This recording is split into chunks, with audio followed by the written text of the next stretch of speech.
Minsan, ang puso natin ay parang salamin. Madaling mabasag pero ang ganda ng mga piraso nito.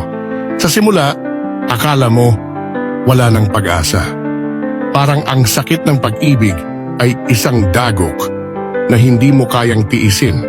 Pero, teka lang, alam mo ba na ang bawat sugat ay may kwento?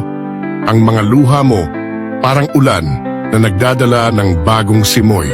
Habang naglalakad ka sa daan ng paghilom, unti-unti mong natutunan ang mga aral ng sakit. Ang bawat araw ay parang isang pahina ng bagong libro.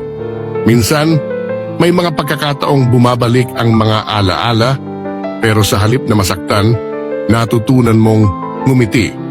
Kaya, sa mga nagdurusa diyan, huwag matakot sa proseso. Ang pag-ibig ay hindi natatapos sa isang pagkasira. Ito ay simula ng isang mas magandang kwento. Kaya't itaas ang iyong ulo dahil ang puso mo ay muling maghihilom at muling mamahalin.